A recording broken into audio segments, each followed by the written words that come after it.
Hey guys, the last time we read chapter 19 of Among the Hidden by Margaret Peterson Haddix.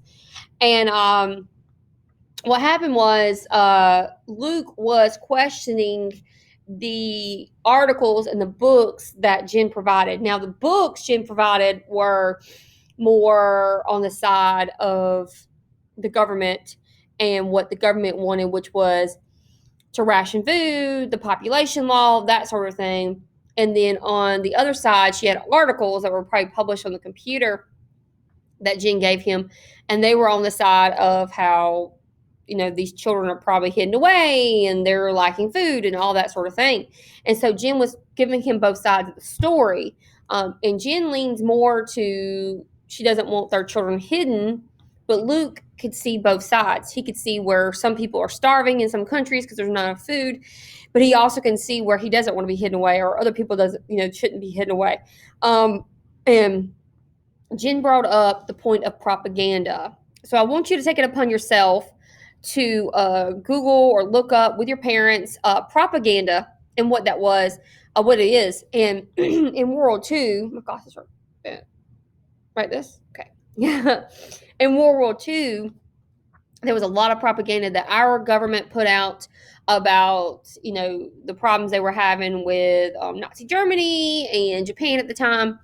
And then also there's propaganda from those countries that they put out for their citizens to get them to kind of believe what was going on. There's two sides to every story.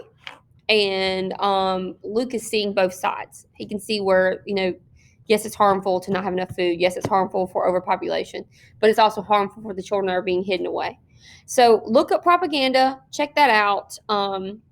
It's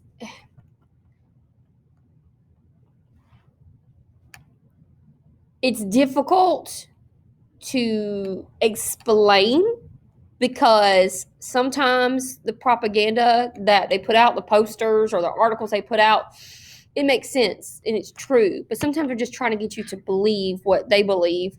And so they put things out there, advertisements, whatever it may be. So you are, kind of leaning to their sides.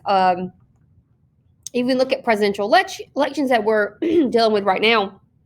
There's things that are being put out there in commercials and advertisements for us to try to believe one side does over the other. So, we also had a little insight into hydroponics, and we talked a little bit about how hydroponics was the way we can grow food indoors with a lot of light, water, and nutrients. And the prefix of that word hydroponics is hydro, and hydro means water. So Luke kind of suggests that to Dad, that he can grow food hydroponically. And so Dad's like, oh, yeah, that is a good idea. And he gets that thought in his head, and Dad kind of goes off. So we're going to see if that develops into anything as well. So we're going to start reading chapter 20. Luke feared he'd have to wait months between visits to Jen once the snow started. But the weather proved kind that winter. Most days were dry and clear. He didn't have leafy trees to hide behind, but he began to feel safe anyway, crawling through his and Jen's backyards. By mid-January, he could make the entire journey without his heart beating abnormally at all. The odds against someone watching from one of the other barren houses seemed too astronomical to worry about. His only concern was Dad. Dad usually hung around the house a lot during the winter. Without the hogs to tend to, he could easily have been there even more than usual, preventing Luke from ever sneaking out. But suddenly, Dad had taken to heading to town many mornings, yelling up to Luke, "I'm going to the library. You got something up there to eat for lunch? Don't you?" Or, "There's some plastic tubing over at Slayton. I want to check out. Tell the boys when they get in from school, you hear?" It's that hydroponics notion, Luke bragged to Jen one day in late January while they were sitting at the computer together. "I got Dad all excited about it, and now he's too busy with that to notice what I do." "What's hydroponics?" Jen asked. "It was in one of your books.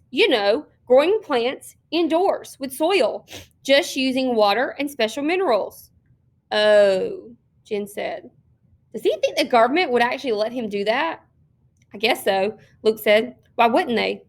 Jen shrugged. Why does the government do anything? Luke didn't have an answer to that. Jen turned back to the computer chat room where everyone was debating fake IDs. Carlos says, Mom says they won't buy me one until I'm 18 because she thinks the government wouldn't challenge an adults as much, and maybe they'll be cheaper by then. Pat says, maybe Sean and I will get ours by the time we're 90. Dad and Mom have been saving for them as long as we can remember. Yolanda says, my dad says he's waiting to find one that's foolproof. He says there are too many bad ones out there. Jim began typing fiercely. Who needs a fake ID, Carlos? They'll probably get one for you that says John Smith, and you have to pretend the rest of your life trying to pass for an Anglo. I'll say it, guys. My parents have been begging me to get a fake ID for years, but I won't until I can have one that says Jen Talbot and is really mine. Have you all forgotten the rally? We're all going to get real IDs that say who we really are. We aren't fakes. We shouldn't have to hide. She jabbed the enter button so hard the computer shook. But Jen, Luke said timidly, I thought you used a fake ID to go shopping with your mom. It said you were her niece. Jen turned her fierce gaze to Luke. No, that was just a shopping pass, she said. I don't like using that either, but I figured I can't find my parents about everything. What they're talking about, she pointed at the computer screen, is taking on a fake identity permanently. Most shadow kids do that. Eventually, they go live with another family and pretend to be someone they aren't for the rest of their lives. So you'd rather hide? Luke asked. He thought about using a different name, living in a different family, being a different person. He couldn't imagine it.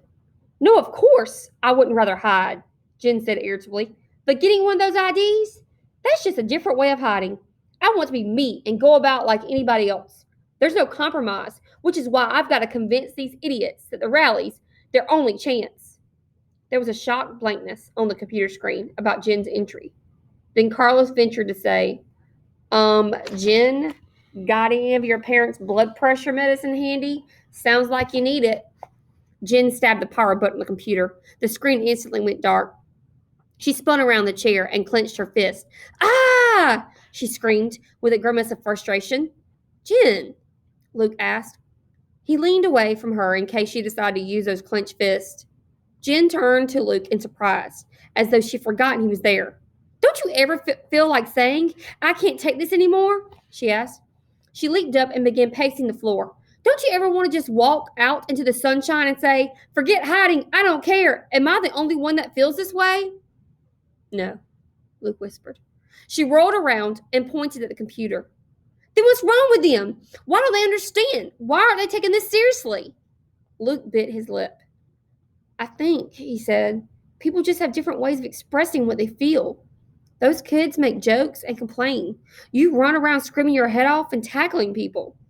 He was proud of himself for figuring that out, considering he really only knew 5 people in the whole world. But for the first time, he wondered how the rest of his family would cope if any of them had to hide. Dad would get grumpy. Mother would try to make the best of it, but you'd be able to tell that she was really unhappy. Mackie would be quiet, but would look sad all the time, the way he looked every time anyone mentioned the pigs they couldn't keep anymore. Mark would gripe so much that he'd make everyone miserable. For the first time, Luke felt a glimmer of pride that he dealt with hiding better than anyone else in his family would, he thought. Jen snorted at his explanation. Whatever, she said. She slid back into her chair by the computer. But the rally's in April. I've got 3 months to make sure everyone's ready. She switched on the computer and began typing fiercely again. Luke slipped away a few hours later. He wasn't sure Jen noticed him leaving. Poor Jen. She's passionate about this rally, right? But Luke is skeptical. He's worried that's not going to work out. We'll see what happens, guys.